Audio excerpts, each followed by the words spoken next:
Strange New Worlds, the microwave of Star Trek.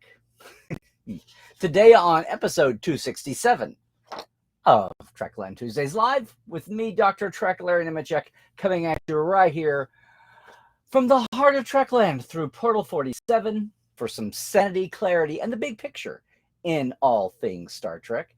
Hope you all are having a great Tuesday. Hope you're having a good week. It's a hot one. It's a hot one in all kinds of places, including around the world. If you are watching me later on YouTube and not live, welcome. And leave comments below, of course, always. But maybe try to catch us on Tuesday Live sometime. Again, hope you all are managing to stay cool wherever you are. Our friends across the pond, oh my God, England especially, the wildfires on the continent, it's crazy time. And I just feel like ours is around the corner. Meanwhile, the COVID wave is coming up. And as we wait on the news, next batch of news, especially potential Trek news, out of San Diego Comic-Con this coming weekend, a matter of 4 days, this Saturday, I'm really, they ostensibly are asking 180,000 in the old days, maybe slightly less now, folks to all be masked. Everyone has to show a vax record when you pick up your badges. And then they're supposed to be fully masked the entire weekend because we are having the B5 or the BA.5 variant, which someone is calling the worst of all the variants. So am I insane for heading down? We will see, but I will do all the things. I know I have a better half who will be really angry at me if I if I somehow delay or make life harder around here. Anyway, enough about me. Let's talk about Trek. What a topic. Strange New Worlds, the microwave of Star Trek. Strange New Worlds, of course, is being shot back in Toronto. So one thing that's being interesting is it's not going to show up on our tour schedule anytime soon. But before I forget, and before attentions wander, very quick reminder about if you are headed to Trek Vegas, our one-day tour on the Con Eve Day, the Valley of Fire, on Wednesday, August 24th. GeekNationTours.com. I'll be running that out to where they filmed for Generations, and yeah, where Kirk died. And then this is very exciting. I've got to post some pictures. We did some scouting this weekend to refine this. Our Great Birds Origin Tour coming up August 20th and 21st. You don't have to stay in the host hotel. The host hotel is the Hollywood Roosevelt. That's going to be our origin point. There is a 20% rate reduction for whatever Friday night or Saturday night or the Sunday night, whatever you might want. That's in play. This is going to be awesome. I've never done this before. This will be a test bed with a lot of fun stuff, not filming locations per se, but about Gene's life and the atmosphere of the LA of the 30s and 40s and 50s and 60s and 70s and 80s that shaped what we know of as Star Trek, with Rod along for part of the ride, Roddenberry. So that's coming up. That's coming up. Lower Decks is coming up the end of August now. So the hiatus I talked about last week does have an end in sight. And meanwhile, right now, we've got some time to collect our thoughts. Maybe I'll have some more thoughts to collect after Saturday. Watch this space, watch this channel. Some other news is coming down the pike here in a minute. But for right now, I can mull thoughts. And one of the thoughts I've been mulling is just another case of, as much as people want to lump all of New Trek, which I'd love because that was the term people gave to TNG after the New Coke, Old Coke debacle in the 80s. It was meant to be disparaging. N-U-T-R-E-C-K, so it's nothing new. But one of the things that amuses me constantly is how the live actions, especially, how Discovery and Picard and even Strange New Worlds sometimes are just lumped all in one big basket. Which I guess you'd have to say, yeah, it's the basket of Star Trek made for small screen episodic since 2005. That will be 20 years ago in 3 years. It's one thing to say, well, that was 15 years ago, but we're creeping up closer, 20 years. We're creeping up closer to 20 years ago than to 15, and the world changes. That means it will be closer to, well, about the time the original series ended and TNG began, movies aside. So we're into those history loops for the time in the math that starts doing funny things to your mind, or it starts undoing the funny things your mind has been telling itself. And it all becomes not so relative. And it all starts to blend into the background. My point here is I've always been able to see plenty of differences between Discovery and Picard and Strange New Worlds. But one of the one that's most striking that sets Strange New Worlds apart is, and what people have been falling over themselves to laugh about and shout with glee and joy, is the return to episodic storytelling, the capital E. It took a few months, and I was in there slugging away trying to help everybody understand how Discovery, out of the gate, as designed, even as designed and redesigned and 4 times redesigned in its poor painful birth year, what it was going to be and why it was feeling so weird. And yes, we're talking the whole concept of serialized versus episodic, and how people may have been watching Game of Thrones and Lost and Walking Dead for years, but to run it through a Trek filter when you called yourself a Trek fan was something else entirely. Well, what have we got now? We've got, in Picard, familiar faces, still the same thing. One step above the learning, the birthing pangs, the learning process of Discovery, but still some people's not best cup of tea that way. Here comes Strange New Worlds. It set the world on fire. First few episodes were really strong. Middle of the season might not quite as strong. Ends on a pretty big note. And so we've got a season to look at. And yes, all the season reviews are out there. But here's the thing that struck me in our Trekland way here. It struck me what were some of the plots that people loved about Strange New Worlds? Okay, Children of the Comet. As I was watching it the first time, watching that first contact with a non-humanoid species, thinking how far we'd come since the giant space-going amoeba, or the time phase aliens in Time's Arrow, or the Farpoint aliens, the jellyfish. How far we'd come since all that, as far as not just the encounter, but the intelligence behind it, the intellectualism that would be involved in that. What does that physically look like? No, you can't just run this through the universal translator that makes your week-to-week adventuring among the stars even possible in the first place, if you're dealing with other sentient species. No, it was very interesting. But as I watched Children of the Comet and Cadet Uhura gain all kinds of confidence, and stupid Sam Kirk get knocked away on his butt, I was thinking, wow, didn't Discovery just take 3 or 4 or 5 or 6 episodes eventually, once they got it in their sights? The big first contact with the non-humanoid species, 10C. I want to know what 9B and 11D look like. Hell, I want to know what 10B and 10D look like. What is this classification system? You can't just throw stuff out and, oh, well, they do all the time. It was a marvelous, long, step-by-step approach, especially the moments on their former planet, figuring out the mix between biology and chemistry and music and emotion and all of that. No, not music, emotion in this case. Figuring out that bio-emotive link and watching the team work was amazing. It was one of the high points of Discovery, I must say. But it was part of a longer arc that 2, 3, 4, 5 months. Okay, maybe it was complexity. It was amusing to me watching basically Strange New Worlds do that in 1 hour. What's another case here? It's Picard. Watching Strange New Worlds deal with somebody's time lesson. And boy, I know when we hit time, we're getting even tinier, wimely, wobbly, wibbly than we're talking about non-humanoid aliens and communication. But the realization of going week to week to week with the Q plot, basically, it was always Q all along. And what he was doing and what was real and what wasn't. And of course, it's fascinating watching alternate futures, alternate timelines, alternate future timelines, alternate past timelines. It was fun watching all that. And in the middle of it, you're caught in the mystery and you're almost dizzy. In the final analysis, it was all a Q thing. As we said before, it was all just Q magic. When you get yourself all tied up in the temporal paradoxes, you didn't have to worry about it being temporal paradoxes being dealt with as the best we can with quantum mechanics, because it was all just Q magic in the end. It was all just another Q lesson. The same as Tapestry. And in the moment, I think I remembered saying, wow, so Q season 2, Picard season 2 is just a 9-10 hour version of Tapestry. Okay. It's a Wonderful Life for Starfleet. That's fine. It's a trope. It's a meme. It's a storytelling device. There's only 7 original plots.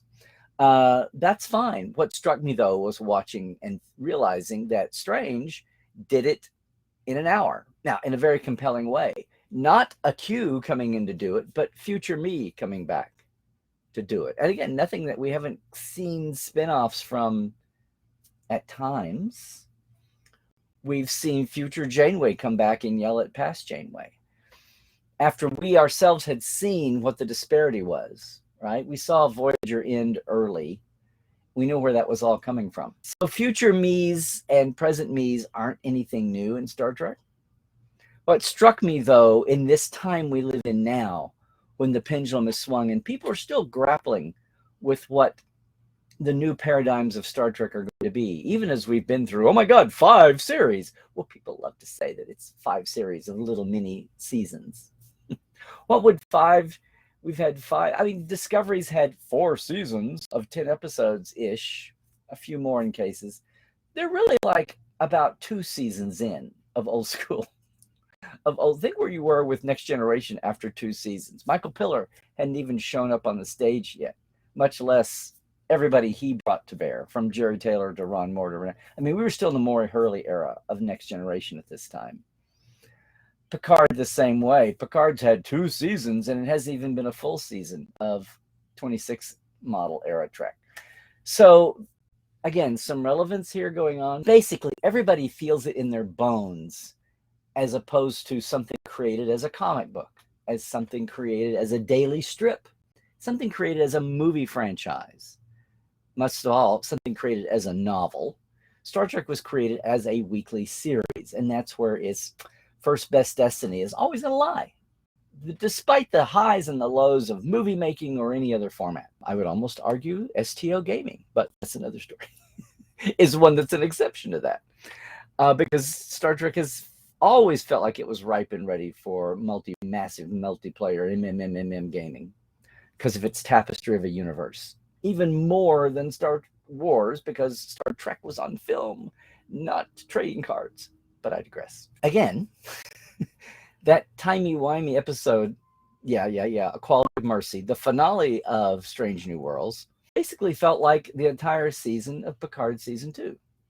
Different instigators, different devices, if you want to call it that, but the end result showing somebody a lesson learned here. In this case, helping, in Picard's case, it was really more about being therapy that didn't need to be changed. Strange New Worlds being a precautionary tale about don't take this path. So therapeutic in a big way for Pike, obviously, if he's indeed backed off of that. Hashtag update there. We've seen Henry Alonzo Meyer in a very recent interview just in the last day or two talk about it's not ending that thread for him, but it's going to be the end of his daily struggle with it. Thank God. You know that couldn't go on forever. It bogged down the entire series. Touched upon occasionally, sure. You know, like Picard and Kids. But here you go. Strange New Worlds took basically a half a season's arc, the big bad, half a season's arc, and did it in one episode. It took the basic of Discovery. It took a timey-wimey from Picard's whole reason for being, for its second season, and did it in an episode.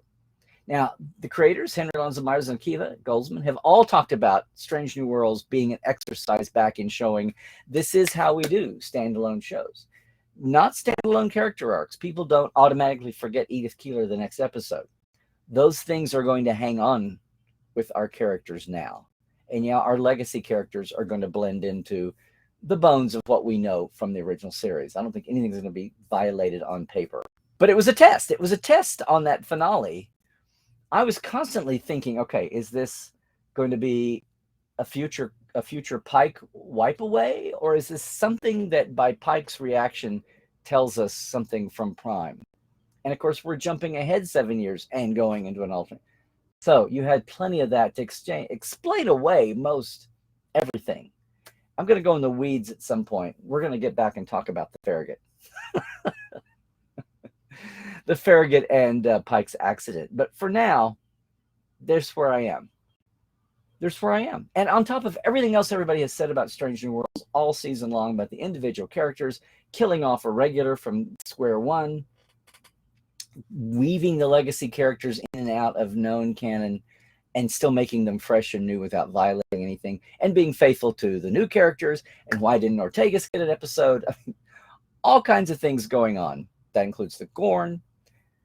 It struck me how it's almost like, what is Strange New Worlds? Is it a microwave? Here, we have a story we want to bake in the oven for Picard and Discovery on this serialized storytelling, but we're going to get it done in an hour over here on Strange New Worlds. Now, that sounds facetious, and of course, by definition, that's what we're talking about. Wrapping up a basic plot in an hour versus taking 6 or 7 or 8 chapters to do it over. That's the definition. That's why you're aboard her.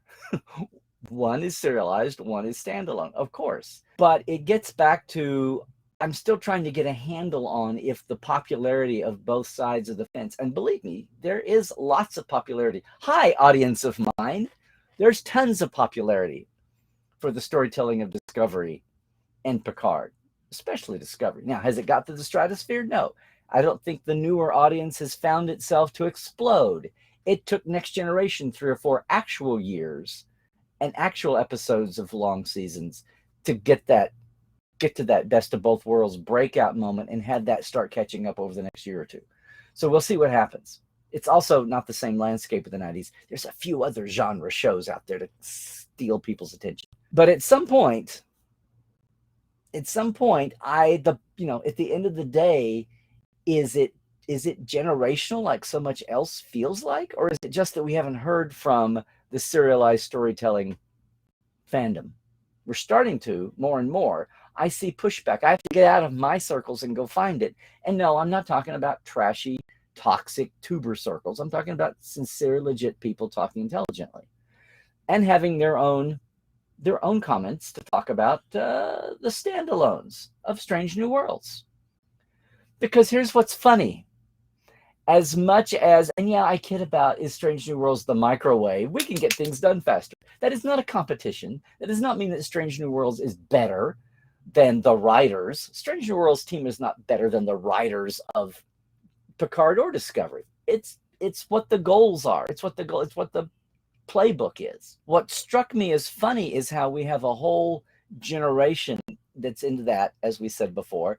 That's more like it mode for Strange New Worlds. We have a ton of people who are sincerely just kind of blown away by never having really been a fan of the old, or having vague memories. Yeah, my dad showed me, my Aunt Mary showed me, my next door friends showed me.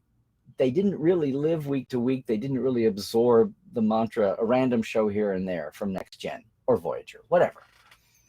But they've really been brought up on Discovery, if you could call it brought up, and it's fresh to them. And some like it, some don't. And I don't have any data here to back me up. I don't even have a Spock to back me up. I don't have any polling and surveys here. I'm totally going on gut reactions and trying to get out of my circles of socials, especially Twitter, and break out into other circles and see. It feels like it's easier to do that with Twitter than it is with with Facebook, much less. Instagram is pretty, and it's secretly Facebook owned. But Instagram still feels, thankfully, a little light and pretty and image focused, or else gooky focused, or else TikTok wannabe focused. But no, it comes up mainly on Twitter. So it's just, it's one of those things that, is there a huge headline screaming out of this? No. But it is funny to see people come full circle or come to Strange New Worlds for the first time with the understanding of, oh, that's what we used to like, or, oh, this is exciting and fresh and different. Yeah, a microwave for Star Trek. Are you going to be able to get your arms around episodes faster? Can you remember titles and plots easier? Is it easier to show that vaunted range from horror to courtroom dramas to all-out farce and hijinks? Is it easier? Of course it's easier to do that tone to tone to tone, show to show, than it is when you've got that serialized thing going on. And I would almost say before this that, Lower Decks, Prodigy was second of the animateds. And it's serialized, but with standalone elements. It's got heavy character arcs that almost become serialized. Lower Decks has some big picture things happening, but everyone is still pretty much you can remember the Duplers. You can remember Wedge Douche. You can remember individual episodes that way. I mean, we're all talking about how we seem to enjoy Strange New Worlds being a breath and a relief from the past. But what does that really mean outside your emotional gut reaction? What does that mean for the storytelling? And I will still submit that still, even after 5 years, and we'll see, the pandemic feels like it has slowed. We've had such time dilation with the pandemic that really we would be much further along. And I don't mean just shooting episodes, but we would be further along in our emo development if writer and creatives' minds and the audience's minds hadn't had so much of us ourselves consumed with the pandemic and surviving adapting to a whole new universe here, on top of the world we knew, and trying to be normal through that, including create and enjoy our filmed entertainment. So maybe this has taken longer than it would have otherwise in another time stream, another universe. But I will say, eventually it will get there. We can all see the improvement. Even if you were I know I've seen people who enjoyed season 1 and 2 of Discovery and hated 3 and 4, or what have you. Hate's a strong word, maybe not hate. I tend to think it's been an upward climb. Whatever you think of the individual choices, just the affinity, the comfort zone of writing serial Star Trek. Certainly a lot has been learned. I'm certain that Picard learned a lot from the lessons of Discovery. I'm certain that Strange New Worlds learned from the lessons of both of them. And I'm not going to say that I would be surprised if that keeps evolving. We've got the one season of Picard left before. Is there some new show to take over that slot of the 5th show? Now that it seems we've settled into 5-10 episode shows, that's 50 weeks a year. Yahoo! Paramount Plus, you've done your job without overlapping and diverting our attention. We don't want to repeat the 90s. No. But I have to think that's going to get better. Well, Strange New Worlds will get better. Everybody gets better. Believe it or not, many folks say that most Star Trek series in the old model didn't get really good until the 3rd season in the spinoff era of the Berman era. Believe it or not. So we've got all that to look forward to. We can look at what's evolved so far, even with, on top of that, Discovery doing a whole format reset. Boom, boom, thank God. Yeah. The only thing about saying that Strange New is the microwave of Star Trek is that I hope that doesn't mean we're going to microwave our way, or we're going to speed up our plot lines and wind up just launching into the original series with a totally recast crew and picking up for the first year of Kirk's mission. Strange New is supposed to be about Pike and his years and his journey in Odyssey and the people around him. We don't need to, Enterprise rushed into the technology of the future way too fast. And I think it took away some of the charm of the original episodes. Let's not repeat that. Let's not race Strange New Worlds headlong in the original series. Let's not race to hire Scotty. And to his credit, one of the producers, I think Akiva or Henry, said that's not going to happen. The next engineer, he spelled it out, will not be Scotty. Thank you. I knew these guys had a brain on there. Let Strange New be Strange New. Let Pike's crew be Pike's crew. That's the one thing I don't want to microwave in Strange New Worlds. Let that take its time. Let's oven bake this series, okay? But none of this is meant to construe that the Strange New World writers are better or have it easier. Let's read some interviews recently with Henry Alonso Marsh talking about the challenges both ways. Because the downside of having standalone episodes is you want to get in and waller around in a concept in a setting in a moment a little more without breaking it up. Of course, now we can have recurring people. Will Angel be the Mud of Strange New Worlds, or the Q even, as far as drop in once a season? Is that going to be that? Will we ever see, if you want to waller around more than 1 hour, a 2-parter on Strange New Worlds without just being clever and having it broken up? That's all down the line. But as far as some of these themes and plots, it's really funny to see how Strange New Worlds took that ultimate goal, the ultimate outcome, what it was really good for in the whole overall arc of the story, not in the minutia of the craft of story writing, but what it did for the story, for the characters, for the onward rush of the mighty Star Trek juggernaut, doing some of those same themes in a lot less time. So I don't know, maybe when you microwave your Star Trek, you will be, whatever the age, you will be a fan of episodic. If you enjoy your novelized version of Star Trek and they continue to up the game on writing it and getting it to you, maybe you will come to enjoy Discovery or Picard or whatever comes down the pike. Section 31, we'll see. That's built and done that way. Will we ever have a merger? Will we ever get out of thinking of these things in boxes the way we think of theater, movies, and TV shows, and the wall that used to be between those before that came tumbling down finally after 50, 60, 70 years? Thank you, cinematic TV and HD large screens at home. We will see if those boxes ever start to merge a little less and ways. That's sophistication of the medium. Remember what happened when dramedies came along and kind of melted people's brains down? The half-hour dramedy. Thank you, MASH. Thank you, Matt Hooper. Was it Matt Hooper or just Hooper? Hooper. Yeah. Remember all the fluff about John Ritter's dramedy half-hour Hooper. And today you say, what? Look it up. Google it. And on that note, I think I am done here. I really hope if anyone is going to San Diego this weekend, look for me. I've got 2 signing tables in Autograph Alley under the sails from 10 to 2:30 on Friday, Saturday. And then we have a panel on Star Trek Saturday. Of course, the big show that you should stay tuned for to see the headlines that come out of it. Pacific time is 12:55 to 2:15, something like that. Check me on that. But it's right around, it's over the noon hours on Saturday. So check your local times and station to see. You may start seeing a lot of tweeting coming out of the Hall H. I don't know if I'm going to be there or not. I technically have a signing table, but if I give that up to go deal with it or just watch it live, but we'll for sure be reacting. We'll be reacting in the moment. And I can't wait to share the newest thing out of Trekland with you when we do. Second Opinion. You want to watch for that. It is going to be YouTube only, short and bite-sized, and even probably more bite-sized than the Trek Files.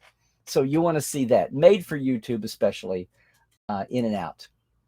But if you are in San Diego, 5 o'clock, room 23 ABC, I'll be on a panel, hosting and moderating and panelizing on a panel called Star Trek in the Multimedia Verse with Aaron McDonald and Thomas Marone and some other good folk.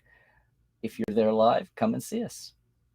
Otherwise, I will be masking up and taking all the precautions I possibly can when I'm with 150,000 of my closest friends and their adjacents and their adjacents. We'll see how that goes.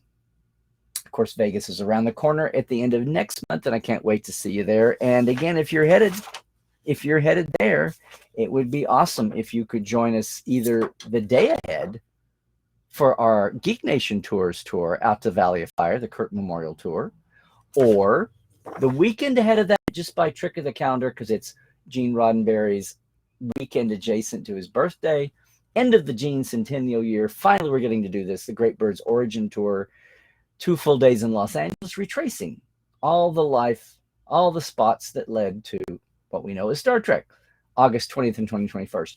Get all the details, go to LarryNemecek.com, and you can get the hub to get to both of those. And of course, we cannot get through Tuesdays Live without me thanking, as you're going to see, some changes coming here on the site, all of our TTLers, and that includes Diana Hopkins, Lawrence Todd, Keith Rombach, Blaze K, Robin Wilson, Anne-Marie Siegel, Justin Porteous, Nathaniel Robinson, Andrew Jazimski, and Pranakasha Productions, our latest 2. And hey, our live wires, of course, Rusty Harrell, Albert Gunn Johnson, Robert McLean, Alan Hoenzi, J.R. Poole, Byron Bailey, David Gregory, Gay Clevin Lundstrom, and of course, Casey Shafsky. Thank you all so much for jumping in and helping us. I want to say, aside from Second Opinion, go check out, if you don't normally do, the YouTube lives later on. They're going to look snazzier and more polished. Thanks to you all. Trekland Tuesdays live. Our Patreon is patreon.com/Trekland Live. It's $5 and $10 a month. Very simple rewards. Thank you so much. We've about got the bios, the interviews, old-time Portal 47 interview shows to share from the first years of Portal 47 with everybody. And hey, this is our season 8 season finale today on the Trek Files. It just dropped this morning. If you haven't heard already, David Fine, who's the executive producer for the Motion Pictures 4K remastering project in 2000, as well as 2022, is our guest to look at some 1979 docs from Gene and also give us a little update and some quasi-breaking news about features on the 4K package. You want to check that out too. At the Trek Files on Facebook, where we've got the docs, but anywhere you catch your pods, we're there, including podcast.roddenberry.com, where you can see all the other great Roddenberry podcasts. And there's some new ones out. You should go check them all out. Lastly, of course, I am Larry Nemecek on Twitter. It's Larry Nemecek's Trekland on YouTube. Please like and subscribe. And Facebook and Instagram. And if you want to be with us all year long, in a deep dive really kind of way, join the Portales and me, portal47.net. It's your backstage pass to more in-depth Trek, where no savvy fan has gone before. If you're leaving us, though, watching later on YouTube right now, stay healthy out there. Do all the things, please. Stay woke. Check your sources. And Trek well. Everybody. T Public Store, by the way.